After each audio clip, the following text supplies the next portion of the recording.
Yes, so the question is about surrender and anxiety about the future. Yes. So it's a good exercise to stay in the present, because the mind cannot live in the present. Yes. It lives in the past or future. So the exercise here is to not go in the past or future. We can make practical plan, for the future, but not to go in lose ourselves in future with emotional disturbances created by projections like that. So when there is worry about the future, then it's not a practical approach of future. It's an emotional approach. So that's where practical life and spirituality join hand together in the present moment. They meet there. Space and time is, it's like a cross like that, and in the middle, practical life and eternity meet. Eternity means present moment, and practical life, which appear to happen in time, past and future, they meet in one point, and this point is the present moment or the absolute present. So whether we have a body or not, we are always in this absolute presence, which is life. Or so absolute presence means what? Absolute presence means it's our own nature, the self, or beingness. So we are always in this absolute presence, or this silence, or this peace, shanti. Our nature is shanti, om shanti, peace, silence. So it's never going somewhere else than it's in its own state. Om shanti, silence, peace.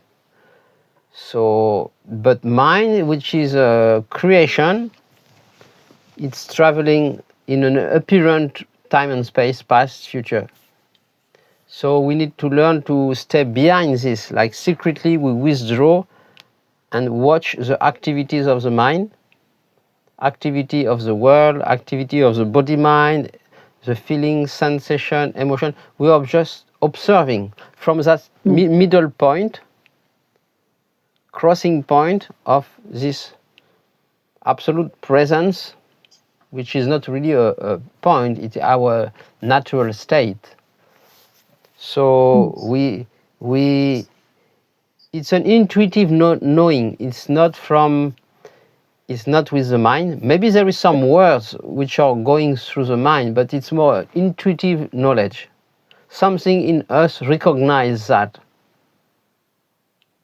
So, and something in us knows that we are always here. The mind said, no, sometimes I'm there, sometimes I go there, sometimes this. The mind speaks, but something knows I'm always here. You see, this is the paradox. So this inner knowing of being here, the more you ground yourself in this inner knowing, the less you are disturbed by future, by whatever the mind speaks, because it's all, all the words of the mind are projected on the screen in the mind, and we listen to these words. So, what will happen in the future, and this, what if that, and this, and that, and that. And we get afraid from future, we get afraid of sickness, afraid of dying, afraid of losing someone, afraid of a war, afraid, it means fear. The individual life is based on fear. So if we keep our attention, our inner attention gaze on the future, on our thought, which which is coming from ego, which is afraid of future or anticipate, which is not living in the now, then we lose ourselves. We live in a dream world, not in reality. Reality is not in time and space. Time and space is a creation, an appearance. But reality is grounded in its own self, unmovable, unmoving, stable, untouchable. So from that place of stability, I can witness whatever happens in the mind. I can witness whatever happens in the body, emotions, sensations. For example, worry. When you speak about worry, you feel it in your body, mind in some ways. Which color it has, this experience of worry, for example, for you? Age. Itching, something else? Our aging, both of us. Aging, fear of aging. Insecurity. Fear of insecurity. So all this, you see, it's all fear of something. And mainly we come back again now to Buddha, fear of getting old, fear of sickness, fear of dying. So the common word in these statements is fear. And behind fear is me. And without me, can there be any fear? No, it's not. Without me, there is no problem. So if we trace back from where this object, sickness or this or that, whatever, we trace back through fear, it traces back to me. So we look at this me. So that's also what we call self-inquiry, to look, questioning, oh, does this me exist? So we'll just look at it. We do nothing, but we just look at this me. And by looking, the more we look intensely at that, and we are looking at what is looking at this me. And this what is something we cannot contain in something, is not an object. This is what we are, which is aware of whatever is experience. So then we can trace back and not support whatever our mind says. Wherever I put my attention, there I am. So if there is a thought saying something about the future, if I follow that thought, I give power to it. I give Shakti to it. I give gas oil. I give energy to that thought. I make it alive. So my attention make it alive. Otherwise, the thought is just like a leaves with going through the winds. A thought came, it goes. I give no power to it. So it's my choice to give power to it or not. If I don't, I just stay quiet. I learn to not give Shakti, energy, power to the mind. And also, not only to the mind, but to sensation, the five senses. We have sensation going on in the body. So the five senses, the emotion, we experience them, but we don't confirm them, give power to them. Once we put our attention full on them, then a story starts to go on about this feeling, emotion, and then we go in a vicious circle. So we learn to take back our attention from where it comes to attention itself. And just being here. And then if we can use some other tools, if we have a mantra or any practice or anything which help to be here, to understand that all tools, all spiritual practice, to remember a master or anything, whatever, or a place or anything, all is a support for what? It's a support for staying here. Stop running away. When my attention is going on outer objects in the world or confirming mind, thoughts, emotion, feeling, then it's a running away from myself. So if I stop running away from myself, then I stay where? Here. And here I'm always here. So that's the home, the eternal home, which is only one place. It's not a personal place. It's our own self, is our own home. We never, in truth, we never left this place, home, and we cannot leave it. So that is the absolute safety that we are searching for outside, in relationship, in money, in abundance. We are searching for that in the outer objects. And it's not bad to have this. But the real stability is to find this in our own self, not a personal self, but in that which is never moving. It's like a solid block, like a mountain. The self is like something which is unmovable. So the more we have awareness to be that and stop running away outside our attention, to stay here. What is my highest goal? I was wondering to myself, what is my highest goal in life? And the answer came to stay here. In the moment.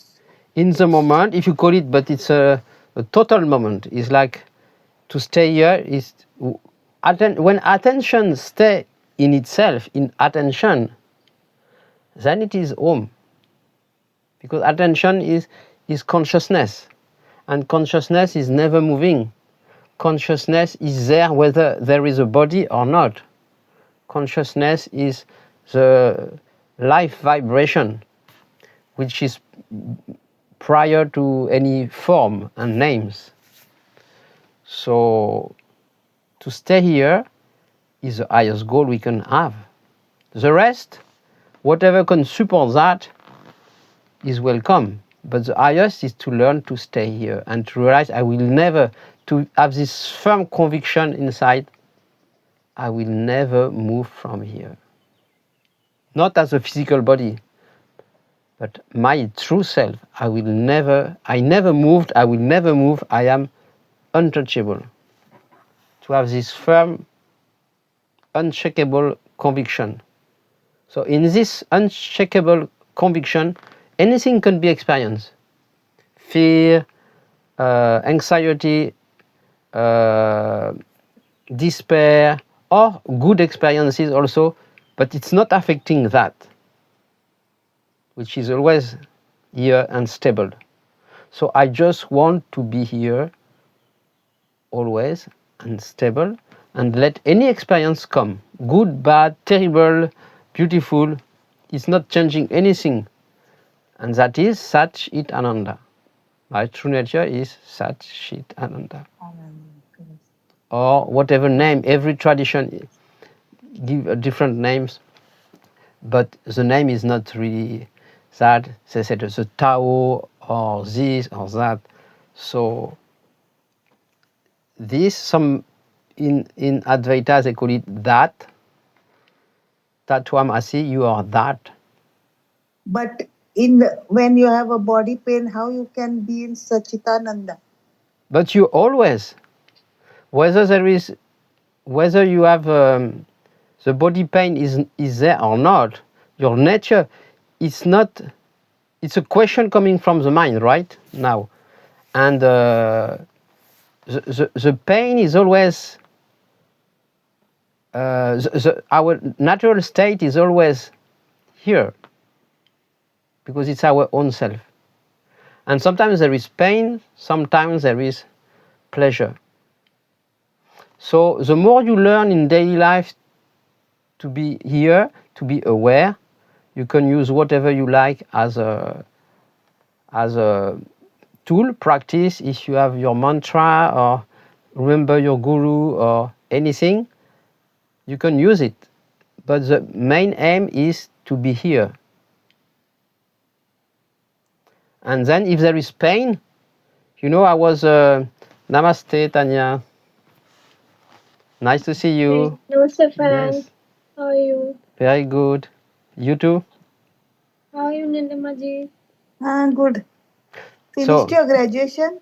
Yes. No, I'm not. I will continue, Nilima. We can talk after Yeah, because continue. I'm yes.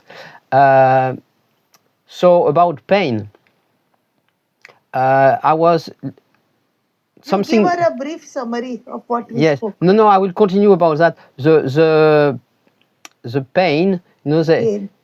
I listened something about Buddhist people. How they talk about this. Someone with a sage or someone who is from the world, they experience pain both, but one is experiencing pain with a second arrow with a poison, which is a worldly person, and this arrow with a poison is the poison of resistance, the poison of the mind, who resist to the pain, whether it is emotional or mental. So this arrow, this poison, it's what is saying, no, it should not be there, the pain. You see? But the other wise person, or awakened, or whatever you may name it, experience also the physical pain. But there is no resistance or no fight. So there is only one arrow, only the arrow of the physical pain, but there is no mental pain, no resistance, no judgment. You see, if you observe, you use it as a meditation. When there is a physical pain, you just observe and you ask to yourself, how much resistance is there to that pain? You hear what I say? It's very important to really put your attention on these resistances. This who doesn't want to feel that. This who say it should not be there. It's unbearable, it's too much. Whatever, it might not be some words, it might be some energetic manifestation, but something is fighting against the pain. So you can observe observe this, then this can subside, and then there will be only this pain, if it's physical in that case, right, Nilima? So yes. You can learn to observe that, and then you can apply this to emotional pain, to some other kind of pain, and observe how much on an emotional pain, if you just feel that, how much stories around this there is, who resist. If there is, for example, a feeling of being lost, or a feeling of being, or sadness, or anxiety, you just experience it as something energetic, without a story. So how does it feel? And you stop confirming the reality of that. As I said, you stay as from your Atma, soul, and let the feeling be there, but don't keep your attention there. Don't confirm the reality of the feeling of this or that or that. Oh la la, I have to unmute someone. I don't know. So, yes. Anything, Tanya, you would like to ask? Because it's a long time we have not. Anything? Or you don't have to, don't feel. It's coming to my mind right now. Okay, good. So I think you were answering some of the things, like you were talking about some of the things that I'm experiencing.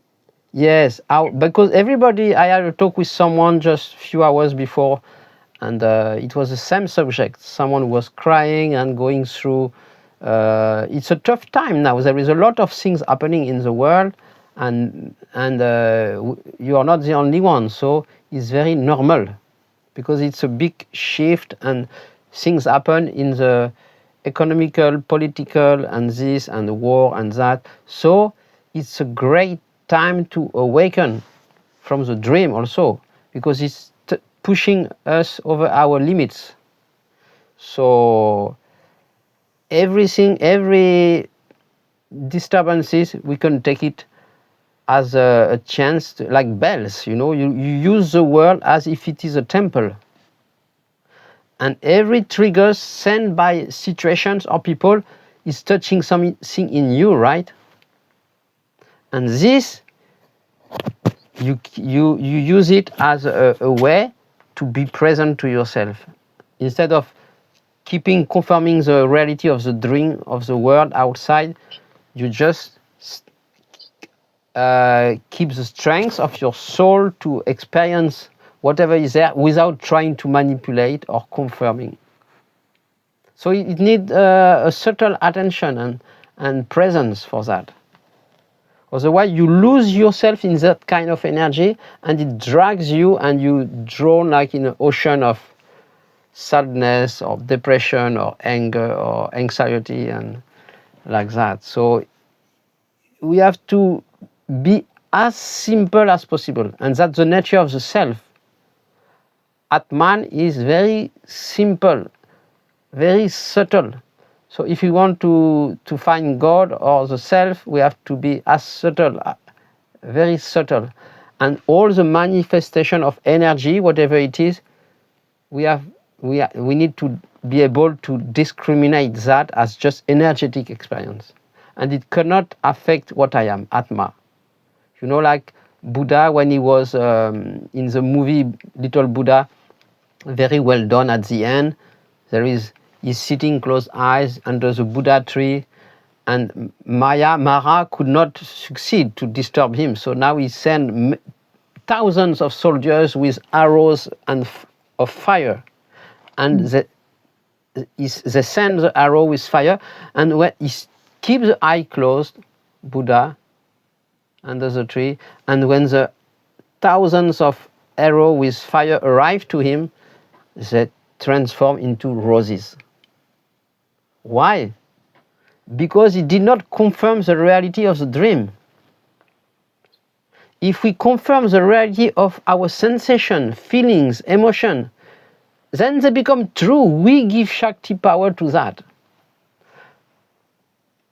Otherwise, if we just stay as subtle, simple, but strong in this awareness, then we stop confirming this.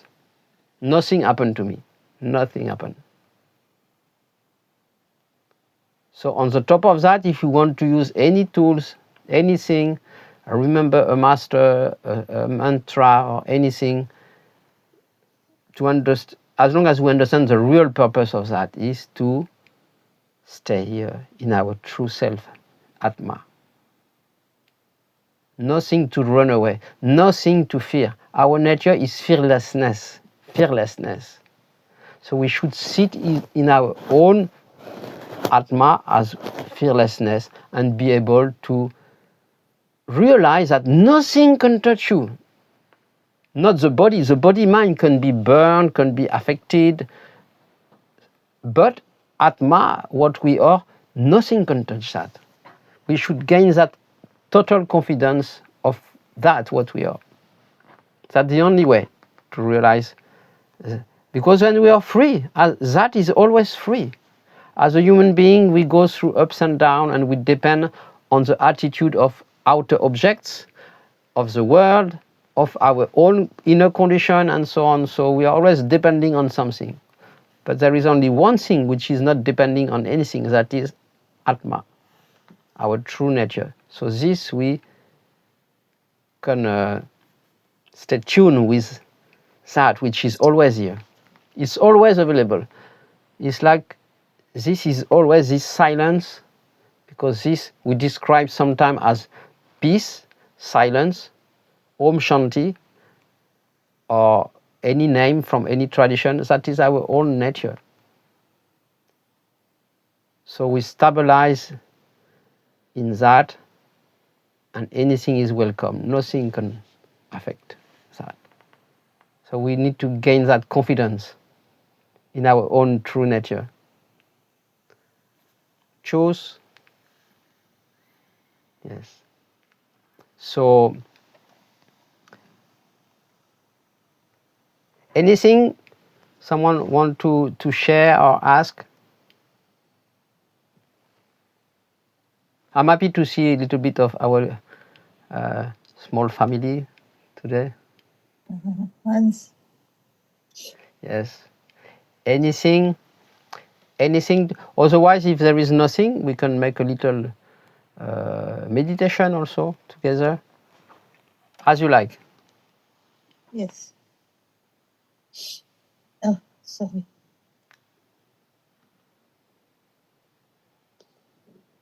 Meditation sounds perfect. Yes? Yeah. Okay, so let's do that. So, very simple, because we want to be very simple. Yeah. I will mute you guys just for the meditation. Yes. So, we just want to come back to simplicity, which is our own nature, as the self or beingness, whatever name you gave to that, which is always available. So for that we use something very practical, which is to play with our attention. So we can close our eyes, settle down,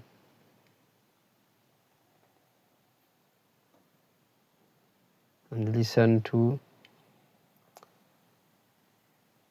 our breath, and slowing down,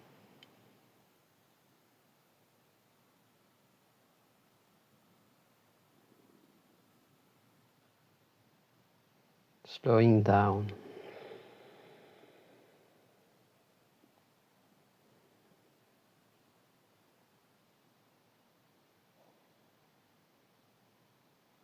Each inhale and exhale, we let go more and more. We are just the observer of that, slowing down.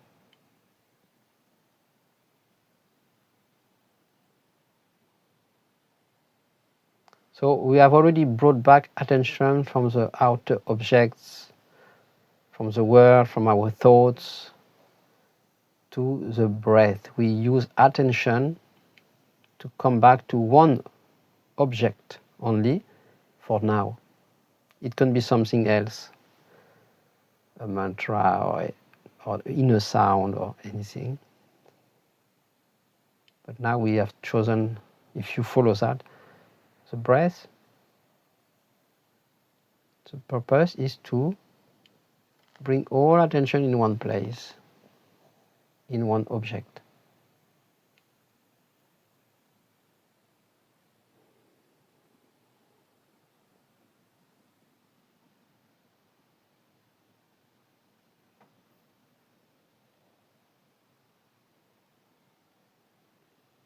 And we noticed where is perceived this breathing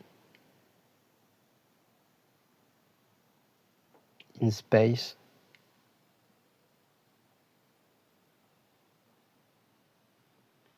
Breathing is unfolding in space.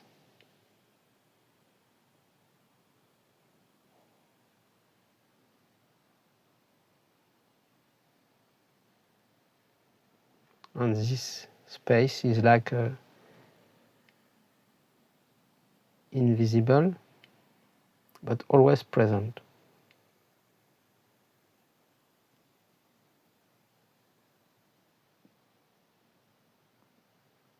And this space is also very silent. It never says anything. It never complains, never wants anything.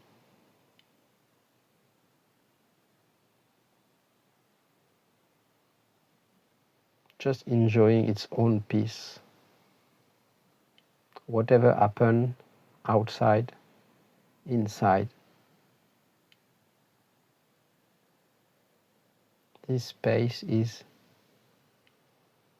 satisfied in its own self, independent from whatever is happening.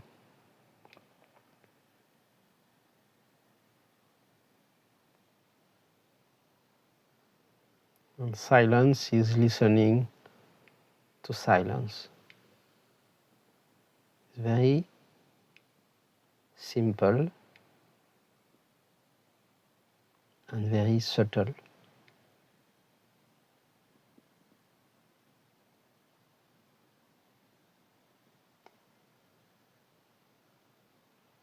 It is the same silence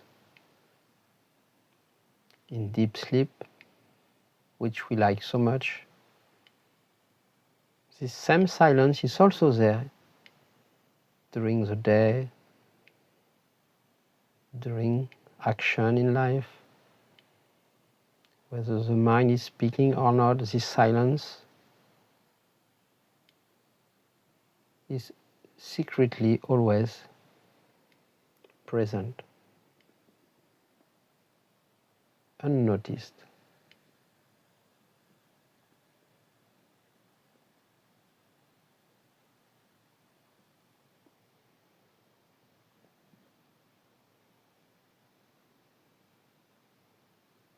And that silence, that peace, is absolutely safe.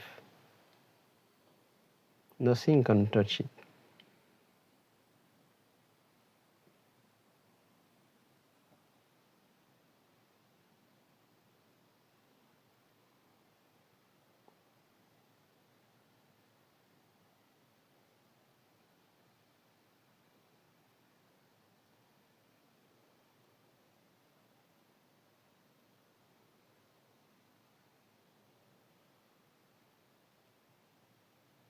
In that silence, there is no me, there is no individuality, like in the deep sleep.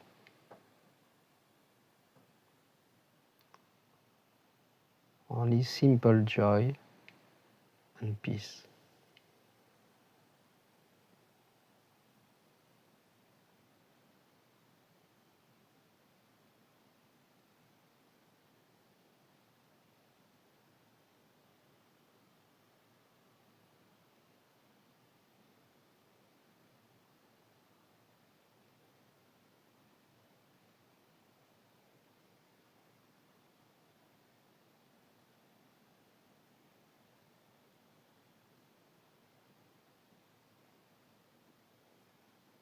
In that silence, in that peace, there is no fear, because there is no me, there is nobody who can have fear.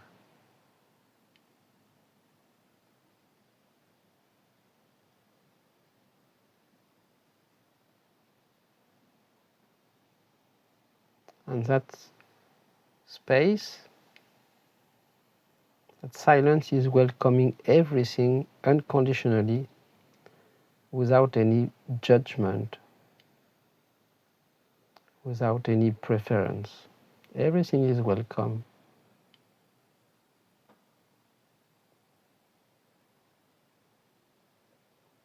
That is our true home, which we never left, which we cannot leave.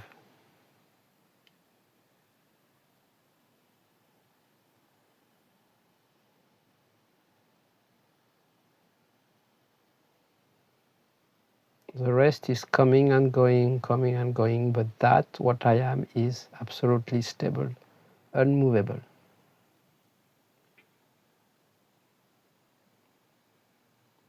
I can intuitively recognize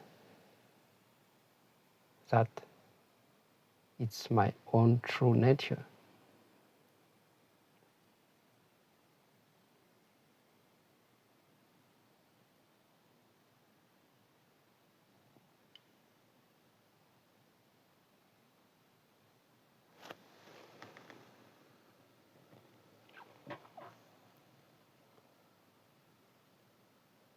So we can keep that in the deepest of our self, that this is always, this what I am is always,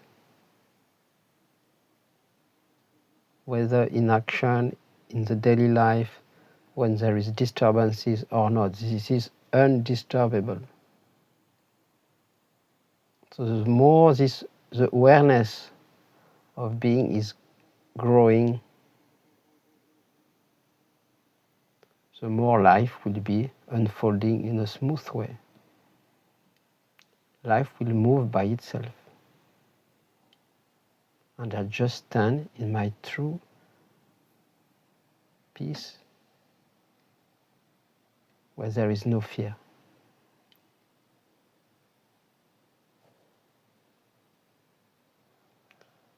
So we'll prepare to come back, to combine this being and doing together. We keep this inner marriage. We will open our eyes and keep this inner marriage together.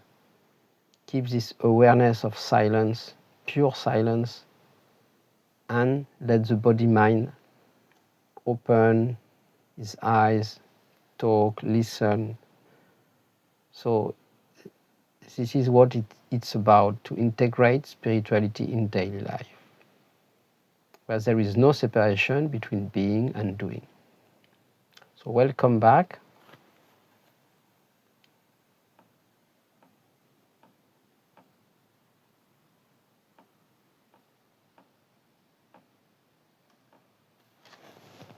So yes. Huh? I feel better now, thank you. Yes. I would have enjoyed if you talk more next time, maybe when I'm there, about space. About space? Triggers about space, Yes. because it triggers me more than time. I think space triggers me. Yes. You know, and it's there is some reference to space also in the tradition of Shakti goddess. There is a goddess who represents that, the space. And so it represents the loving space which welcoming everything. So there is some, you know, when you look at that little bit, the meaning in Hinduism, for example, so there is some representation of these things. Oh, there you have a goddess here, yes. And which one is that? I don't know. It has an elephant here, and there is a monkey here with a snake. I don't know which one. There are so many, so and I don't know even which tradition. Yes. Okay. Yes. But we love her and she loves us. So anything else? Any request or question or sharing?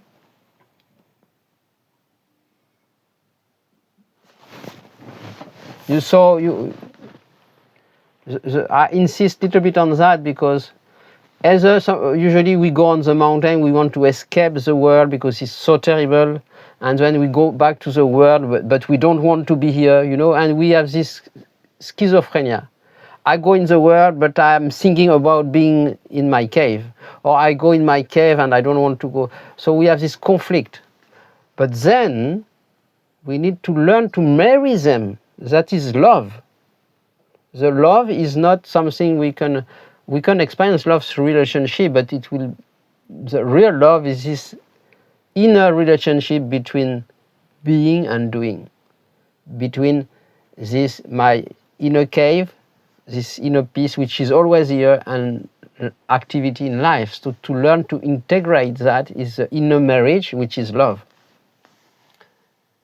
And then we can experience harmony more and more, because we realize there is no need to fight between the two, because they are like husband and wife in ourselves. Oh, yes. It's a way to put it. There is infinite ways to put things. But, yes.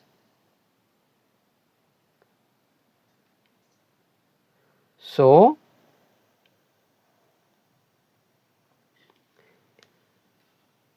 anything else?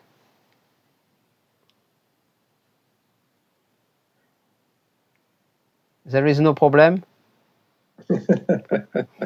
No, that's good. I enjoy.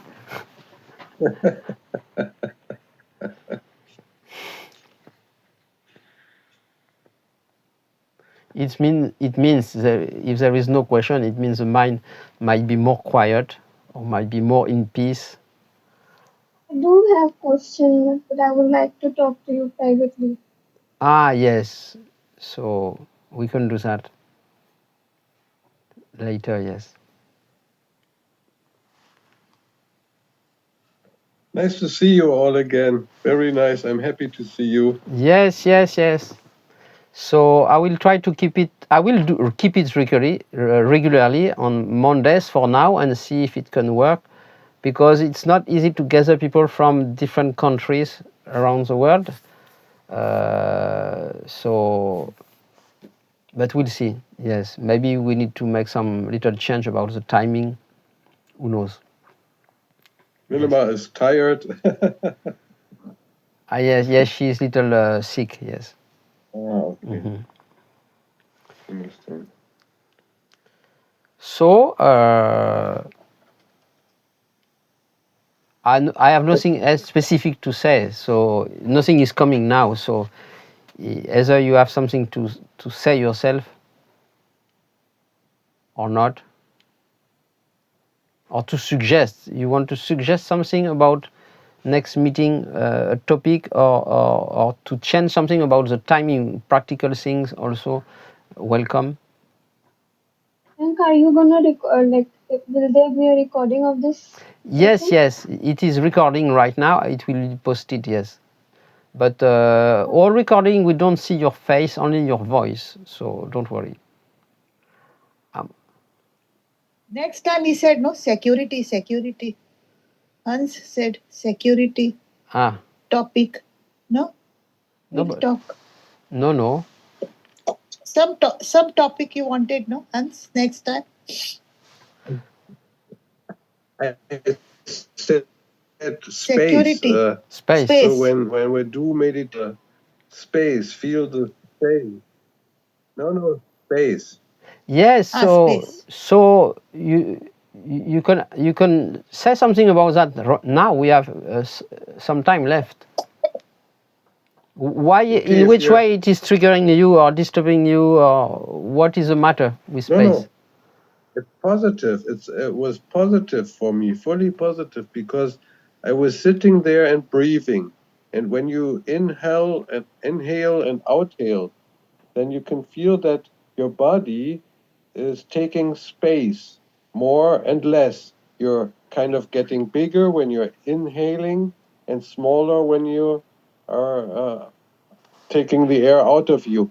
And now when you talked about feel yourself in space, I could intensely feel my whole body, because I'm taking a bit of room in the space of our universe. And even though I'm so small, it makes me concentrate on me, so that it triggered me in a positive way.